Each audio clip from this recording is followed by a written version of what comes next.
샬롬, 함께 떠나는 성경 여행 제 36과 예수님의 탄생이라는 제목으로 마태, 마가, 누가, 요한복음 즉 사복음서를 통해서 함께 떠나보도록 하겠습니다. 우리가 지난주까지 약 1년 반 이상의 기간을 통해서 창세기로부터 시작된 구약 성경 전체를 가지고 성경 여행을 해보았습니다. 오늘부터 시작되는 이 36과는 신약 성경을 배경으로 한다라고 하는 것을 기억하시고 공부했으면 좋겠습니다. 이 36과의 예수님의 탄생의 내용은 예수님의 족보로부터 시작을 합니다. 그리고 요셉과 마리아, 예수님의 탄생,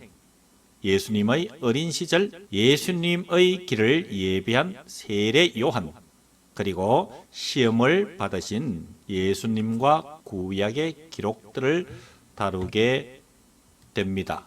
36과의 공간은 베들레헴, 나사렛, 갈릴리가 되고요. 등장하는 주요 인물은 예수님, 그리고 세례 요한, 요셉, 마리아, 헤롯 왕이 됩니다. 마태복음 1장에는 예수님의 족보를 기록하고 있다라고 말씀을 드렸습니다. 그런데 예수님의 족보를 통해서 보면 특이한 사항이 발견이 되는데 바로 족보 속에서 등장하는 여인들입니다. 자, 이 여인들을 우리가 한번 세세히 살펴볼 필요가 있습니다. 마태복음 1장에 나타난 족보에서 첫 번째 등장하는 여인이 다말입니다. 창세기 38장에 나오지요. 이 다말은 야곱의 넷째 아들 유다의 며느리지요.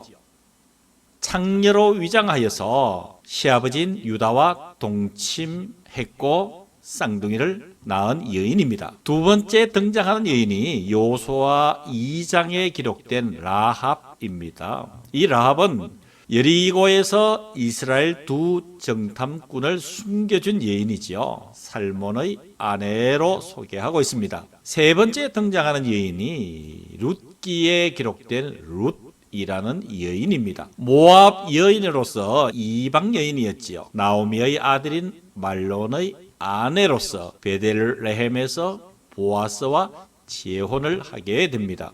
네 번째 여인은 아주 중요한 위치를 차지하고 있는 여인입니다. 바로 우리아의 아내 밧세바이지요. 이 밧세바는 다윗이 전 남편인 우리아를 죽이고 얻은 부인으로서 솔로몬의 어머니이기도 합니다. 마지막으로 다섯 번째 등장하는 여인이 예수님의 육신의 어머니인 마리아입니다. 처녀의 몸으로 예수님을 성령으로 잉태한 여인이지요. 자, 그러면 마태복음 1장 예수님의 족보 속에 등장한 여인들, 왜 이 여인들을 성경에 기록하고 있는가? 저자인 마태의 의도를 살펴봐야 됩니다. 마태의 의도는 위대한 왕 다윗도 한 사람의 죄인에 불과하다라는 것을 밝히고자 하는 것이죠. 그래서 결론적으로 모든 사람은 예수님의 이름으로 구원을 받아야 한다라는 것이지요. 여기에서 우리는 예수님의 육신의 부모인 요셉과 마리아와 그 주변을 살펴볼 필요가 있습니다. 예수님의 탄생을 위해서는 들러리들이 세워집니다. 들러리들의 기쁨을 우리 한번 살펴보기로 할까요? 예수님의 탄생을 위한 들러리들은 헌신과 충성을 다한 요셉과 마리아, 그리고 별을 보고 먼 길을 찾아와서 경배하며 예물을 드린 동방 박사들을 들 수가 있죠. 그리고 예수님의 길을 예비한 세례 요한, 아기 예수님의 탄생을 축복하는 늙은 선지자 시몬, 그리고 성전에서 주야로 금식하며 기도한 안나 등을 들 수가 있습니다. 예수님의 탄생에 있어서 주변의 그 들러리들 참 중요한 의미로 성경에 기록하고 있는 것이지요. 다음은 이러한 들러리의 기쁨을 만끽했던 많은 사람들이 성경에 기록되어 있습니다. 들러리의 기쁨을 만끽했던 성경의 인물들.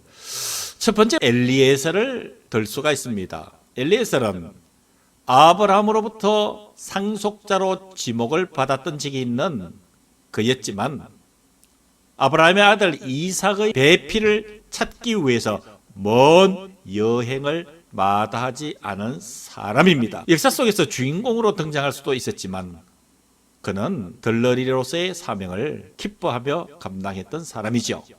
두 번째는 모세를 들 수가 있습니다. 우리가 자칫 잘못하면 모세를 주인공처럼 생각할 수도 있지만 이 모세의 세계를 자세히 들여다보면 그도 참으로 들러리의 기쁨을 만끽했던 사람이었습니다. 즉 출애굽을 인도했던 모세였지만 새로운 체제의 중심에 형인 아론을 세우는 일에 순종을 하고 자신의 지도력을 제사장 아론에게 돌리기도 했지요.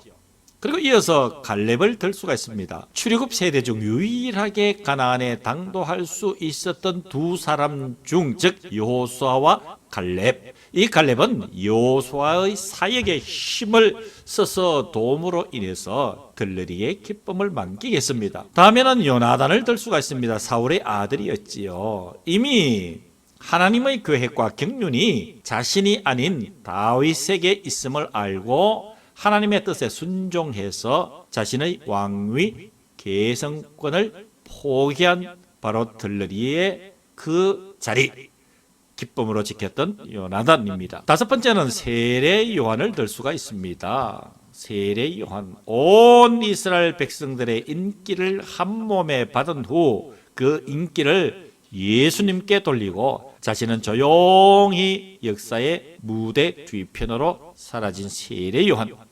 그리고 마지막으로는 바울의 동역자였던 바나바를 들 수가 있습니다. 바울이 초기 교회 공동체에 받아들여질 수 있도록 길을 열어주었지요. 이방인 선교의 시작에 바울을 불러 함께 했던 이 바나바. 이렇게 이 대표적인 6사람은 들러리의 기쁨을 만끽했던 사람으로 성경에 매우 중요하게 기록을 해두고 있다라는 것을 기억하시면서 36과 첫 번째 시간 여기서 마무리하고 다음 주에 두 번째 시간에서 우리 또 함께 만나도록 하겠습니다. 수고하셨습니다. 살롬.